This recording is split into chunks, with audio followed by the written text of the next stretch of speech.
밑도 끝도 없이 막 들어와가지고 땀 닦더니 막 이상한 얘기 해가지고. 근데 어쨌든 이제 직무역성 검사에 대한 거를 좀 차근차근 하나씩 살펴보도록 할게요. 어차피 첫날은 원래 어색한 게 인지상정이니까. 그리고 이 공기업 직무적성 검사라는 게 약간 이제 좀 다른 대기업이나 이런 것과는 좀 다른 게, 이게 그 국정원이랑도 다른 게, 국정원 같은 경우에 이제 딱 7월 15일, 이번에 7월 15일날 봤는데 그 7월에 보는 그 시험 하나 딱 노리고 1년 내내 공부하시는 분들이지만, 공기업 같은 경우에는 이게 뭐 딱 하나의 기업만 놓고 보시는 분들도 있긴 있어요. 있긴 있는데, 대체로 어떤 공기업인 간에 하여튼 뭐 주관하고 원서 내고 그냥 원서 통과되면 다시 시험 보러 가고 뭐 이렇게 보통 이제 진행되는 걸로 많이들 연습들을 하시더라고요. 뭐 그거 말고도 몇 개만 이제 정해서 하시는 분도 있긴 하지만요. 그러니까 이제 중요한 거는 언제 볼 시험이다라는 걸 정해놓고 공부하는 거라기보다는 이제 그때그때 있을 시험에 대한 이제 일반적인 기본적인 내용에 대한 대비가 좀 중요하다고 생각하기 때문에요. 그래서 어디 하나를 딱 꼭 집어넣고 할 수 없는 이 공부라는 게 강의라는 것도 마찬가지로 생각보다 이게 좀 약간 달라야 됩니다. 그래서 아주 깊은 내용까지 이렇게 들어가는 것보다는 좀 기본적인 내용들을 위주로 이제 우리는 구성을 했습니다. 이게 4주 코스이기 때문에요. 4주 코스면은 제가 하는 과목, 다른 과목은 모르겠습니다만 제가 하는 과목에서는 최소한 추리하고 이제 공간지각 이런 것들을 보게 되는데, 뭐 산무지각까지 통틀어서 볼 수 있으면 보게 되는데요. 그런 것들을 4주 안에 다 마스터한다는 거는 그거는 뭐 현실적으로는 좀 힘들고, 그 기본기에 대한 내용을 이제 연습을 하게 됩니다.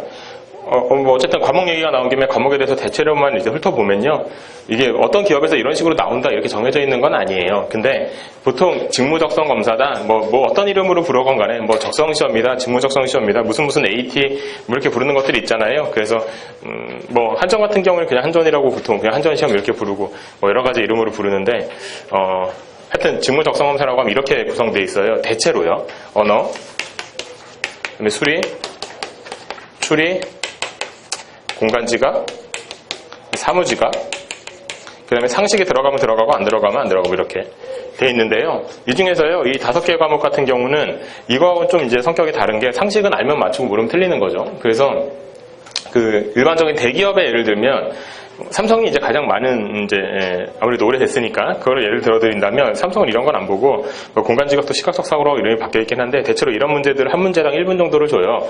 수리는 한 문제당 1분 30초 정도 주고요. 근데 뭐 다른 기업이랑 이제 다 평균적으로 생각해 본다면 한 문제당 1분 정도 주는 게 일반적인데요. 상식 같은 경우는 50문제인데 25분을 줘요. 이제 2문제당 1분이란 얘기죠. 뭐 오래 걸릴 이유가 없다는 얘기죠. 네가 알면은 맞추는 거고 모르면 빨리 넘어가는 거니까, 뭐 생각한다고 머리에서 나오는 게 아니니까, 약간 이제 그런 특징을 갖고 있어서요. 상식은 직무적성 검사반에서는 다루진 않고요. 그래서 이건 이제 아예 따로 이제 커리큘럼이 구성되어 있는 걸로 알고 있습니다.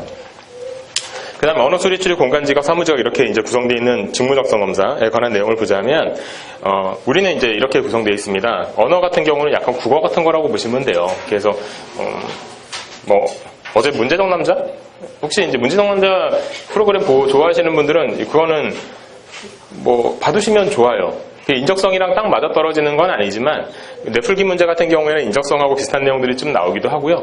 그 다음에 요즘은 그런 거 없는데, 초창기에는 면접에 관한 얘기들도 많이 해줬었어요. 그래서 이제 어떤 문제를 내고 그 문제에, 그러니까 실제 면접 시험에서 나왔던 문제다라고 하면서 문제를 내주고 그 문제에 답하는 이제 그 6명의 그 대답을 보고 이런 점이 좋았다 저런 점이 좋았다 이러면서 해주는 그런 게 있었거든요. 그래서 이제 그런 것도 받으면 좋은데, 어쨌든 어제 문제적 남자 같은, 어제 일요일 밤에 하는데요. 어제 문제적 남자도 저도 오다가 다 봤는데, 이제 언어 영역 이러면서 또 이렇게 시험을 수능 뭐 100일 남았나봐요.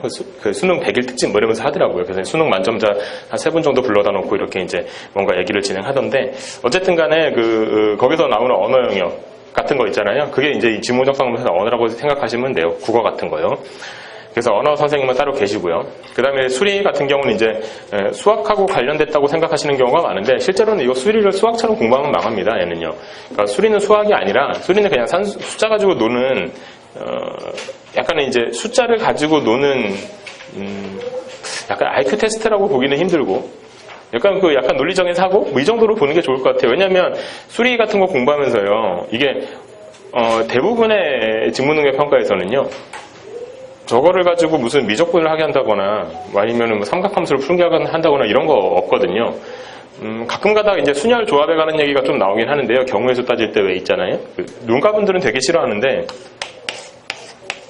이렇게 있는 거 있잖아요. 이거 보면 되게 머릿속에서 옛날에 봤던 기억만, 이런 걸 봤던 기억만 남아있거나, 이런 봤던 기억도 없거나, 그죠? 아니, 이제 이거 보면은 그냥 간단하게 20이지 이렇게 나오시는 분도 있고요. 그죠? 뭐, 이런 거를 공부해야 되는 경우도 가끔은 있는데요. 보통 이제 이런 직무능력 평가에서 술이라고 하면 보통 어떻게 정의를 내냐면 중학교 정도의 수학 실력을 갖고 있으면 풀 수 있는 문제들 뭐 이 정도로 정의 내려요. 그러니까 너무 어렵게 접근하거나 그러실 필요는 없습니다. 괜히 어렵게 문제 접근하는 것 때문에 쉬운 문제를 쉽게 푸는 방법을 놓칠 수가 있거든요. 그래서 수리 선생님께서 이것도 이제 제가 하는 건 아니고요. 수리 선생님께서 이제 잘 말씀을 해주실 겁니다. 그 다음에 추리하고 공간지각. 요게 이제 저랑 사무지각까지예요. 이렇게 해서 저랑 이제 공부를 하게 될 부분인데요. 요 세 부분에 대해서 어떤 식으로 이제 구성이 되어 있는지도 간단하게 일단 보도록 할게요. 추리 같은 경우는 제일 중요한 추리이기도 하고, 실은 여기 있는 이 인적성에서 많이들 힘들어하시는 테마 중에 하나인데, 또 의외로요, 본인이 알고 있다고 착각하는 그런 테마 중에 하나가 있어요. 일단 언어 추리가 제일 중요한데요. 이 언어 추리하고 이 언어하고는 다릅니다. 이 언어는 그냥 국어라고 생각하시면 되고요. 이 언어 추리는 약간 논리? 이런 거랑 비슷하다고 보시면 돼요. 그래서 언어 추리는 다시 크게 두 가지로 나눠져서요. 명제 부분이 있고요. 그 다음에 퀴즈 부분이 있어요. 그래서 오늘 자료 보시면 명제하고 이제 퀴즈의 앞에 부분에 대한 것이 좀 들어가 있다고 보시면 돼요. 명제라고 하면 우리가 보통 생각하는 게 이런 거 많이 생각하죠? 오랜만에 보시죠. 아니면 뭐 약간 이제 문과분들이라면 문과가 됐건 이과가 됐건 오랜만에 보는 건 맞고요. 이게 근데 이제 P면 Q이다. 아니면 조건 명제 뭐 이렇게 해서 이걸 할 때 정석에서 배웠던 기억이 납니다. 그럼 이게 나오면 또 자연적으로 머릿속에서 나오는 게 뭐 대우 이런 게 이제 나오죠. 그래서 이제 대우로 하면은 Q가 아니면 P가 아니다. 이렇게 해서 이제 문제를 풀면 된다. 이렇게 이제 생각하시고 명제는 넘어가는데 반의 반도 모르고 넘어가는 거예요. 그러면은 대우가 중요한 건 맞는데요. 대우에서 얘기가 끝나게 되면 명제에 대해서는 요즘 인적성을 보면 명제에 대해서는 그거만 알아서는 문제를 풀 수 있는 게 그렇게 많지가 않더라고요. 나중에 말씀을 드리게 될 거고요. 그 다음에 이제 퀴즈라고 하면 이거는 보통 이제 퍼즐이라고 우리가 부르는 건데요. 누가 왼쪽에 있다, 오른쪽에 있다 뭐 이런 거 있잖아요. 그래서 뭐 1층에, 그러니까 왼쪽에 누가 살고 2층에 누가 살면 3층에 있는 뭐 남자의 혈액형은 뭐냐 뭐 이런 거 물어보는 거 있잖아요. 밑도 끝도 없이 뭐 이런 거. 그래서 이제 나열하는 거, 순서 나열하는 거나 아니면 이제 저는 속성 연결하기라고 부르는데 표를 그려서 문제를 해결하는 거 뭐 이런 거나 아니면 또 되게 사람 머리 아프게 하는 것 중에 하나 테마가 뭐냐면 진실거짓이 있어요. 그래서 진실거짓이라고 하면요. 이렇게 뭐 여러 사람이 뭐 이 중에 범인이 하나 있다 이러면서 뭐 한 4사람 5사람의 얘기를 듣고 나더니 이 중에 거짓말하는 사람도 하나 있다. 그랬을 때 거짓말하는 사람은 누구냐 혹은 이제 범인은 누구냐 뭐 이런 거 찾는 문제 있잖아요. 이게 이제 진실거짓 문제라고 보시면 되고요. 근데 여기에서요 명제 같은 경우는 이게 이제 언어 추리가 여기 전체적으로 저랑 이제 같이 공부할 이 부분 중에서 되게 중요한 부분을 차지해요. 왜냐하면 변별력이 되게 크거든요. 그러니까 퀴즈 같은 경우에도 이게 되게 어려운 퀴즈.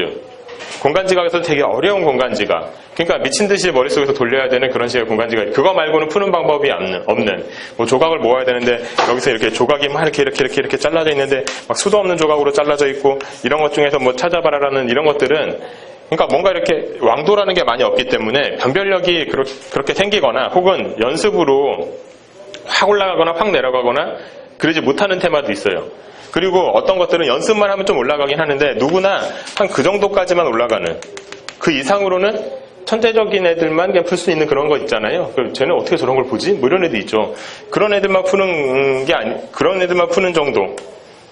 일뿐 연습으로는 거의 이만큼밖에 못 올라가는 약간 이런 식의 테마들이 있거든요. 그러니까 이런 거에서는 별로 변별력이 안 생겨요. 왜냐하면 누구나 이만큼은 연습을 하고 누구나 이만큼은 가거든요.